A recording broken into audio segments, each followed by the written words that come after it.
Hello traders, John at StockBookie.com. Today we're going to look at Google L and MLNX, and we're going to follow these on the 10-minute time frame and on the 60-minute time frame.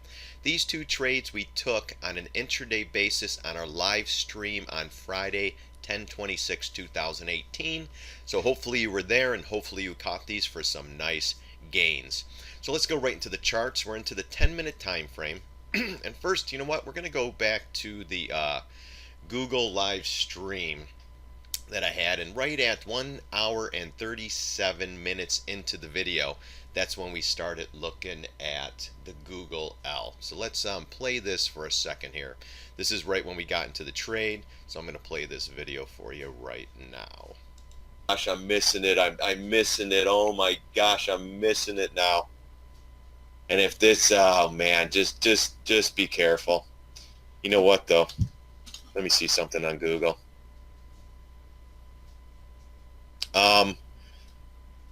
Gosh, I know this is a tough flipping trade, guys. But so as I'm pulling this up, guys, so this is pretty much when the trade went off. And so as we're pulling this off, let's see here. I'm going to move this over a little tiny bit here so I can click on my screen. So I'm going to click back onto the Google chart, the 10-minute time frame. So one of the big reasons why we took this trade, guys, right here, was this trend line here at 1117.94. So let's say 1118, okay?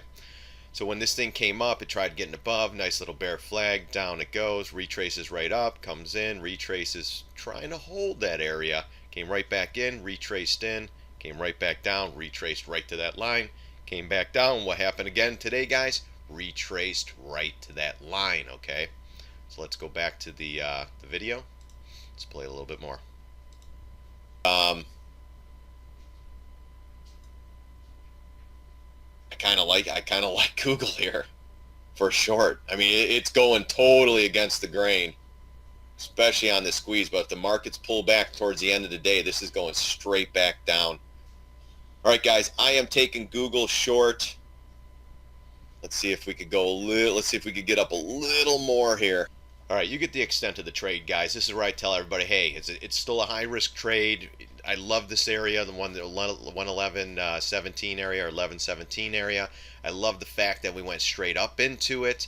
The time frame's kind of, iffy. The SPY was going up. And basically, when we're going to take this trade, we're going to time it with the SPY moving down as well. If the SPY moves down, everything's going to move down. And as you can see, when we took the trade, if we go back to the 10-minute chart, we were in at 1116.50, 50 cents off the highs, guys.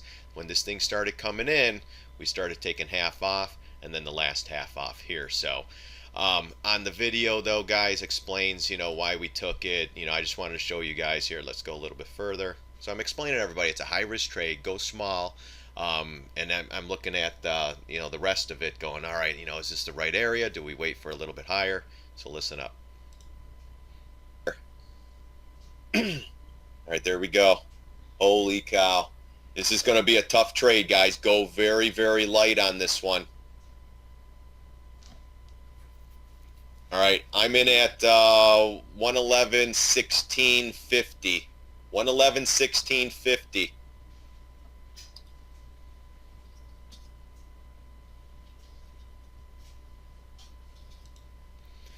All right, so that's it with the video. That's showing that, we did get in at 11:60. And then also, too, as I'm going through these trades with my members and stuff, if you're not live intraday and you can't do it, as a member, paying $30 a month, guys, if you would have held on to this trade with, say, even 50 shares, you would have killed it.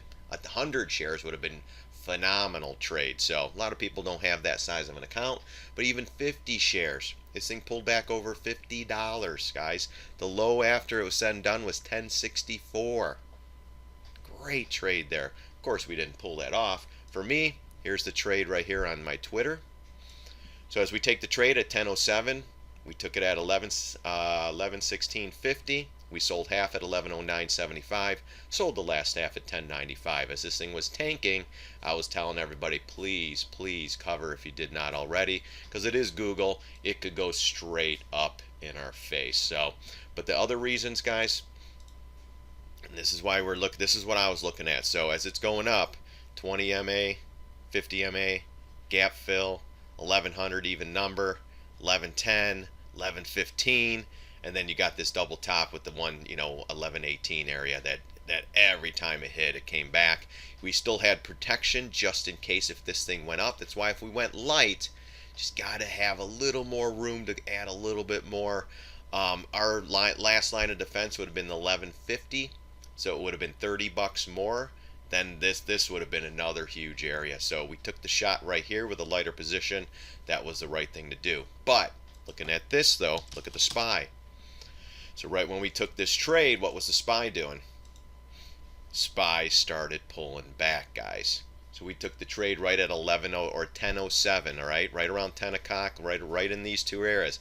As the SPY pulled back, what Google L do? Pull back. It's a market trade, guys. That's what helped this trade. The SPY would have kept dumping. It would have been right back at the lows. So moral of the story is this thing goes up, you start looking for areas of resistance, and then you got to go with the market trade. The SPY pulls back, everything pulls back. Just like the SPY was going up. SPY was going up. What was everything else doing? Going up. Hit this area, and the SPY wasn't, not the bad. I would have loved gap fill up in here, but we're still into the 618, or the 38. Was that the 618? 382. Yeah, 382, 50 MA, 268 even number, and then boom, stalls out. It was actually bullish consolidation, and then it started breaking down.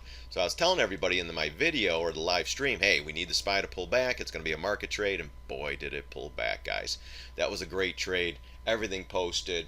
Some of my members hopefully got it. I know a couple did. I got emails thanking me, but man, trades like that, you got to take a shot at it and give it a shot, guys. So let's look at the MLNX. That was in our video too somewhere. I'm not sure exact. Actually, it would have been right around 9:39 a.m., which is my time, which is 12:39 on the video. I think it might be 9:39. I'm not sure because I'm in Arizona, guys. Time frame's a little bit different. But anyways, here's where we took the trade. I'm going to bring in my Twitter site. This is all private stuff for my members, guys. Again, $30. These two trades would have paid. If you would have taken 100 shares on Google and maybe 500 shares on this one, it was a little bit smaller stock of a Google, so you can add a little bit more. But even if you want to do 1,000 shares in here, we added at 85.53. We added at 86, because that was the area that I really liked. But I didn't want to miss this trade because the and I'll show it on the chart. So the overextended and the push up on news. And then we sold half at 84.98, sold half of the half, or covered half of the half at 84, and the last half at 83.53, and this still went down another 50 cents. Okay? I want to make sure this isn't going. All right, so we took the trade right in here, guys. So when this popped up right here, we said, you know what? I know 86 is the area. We're going to take it a little bit sooner, but take a smaller position. If it goes up to 86, a little higher, we're going to add a little bit more and hold our breath, see if this turns around. Again, right at 10 o'clock, what was the market doing? The SPY pulling back. I explained this to everybody. We need the SPY to pull back for this trade to really work out. Let's go to the daily. Daily chart, we were looking at these higher pivots. This pivot here, which is 85.93, 86 area. We had this just in case, 87.37. So this one could have possibly went up another buck, and that's why we started slow and steady in this position. But we want to catch this after a huge move up. I mean, this thing moved up 14.5% and even high. That's what it closed at. So this thing was almost 20% when it was hitting these key areas here, guys. And every time it bounced up, it brought it back down, hit this one, brought it back down, hit this one, brought it back down.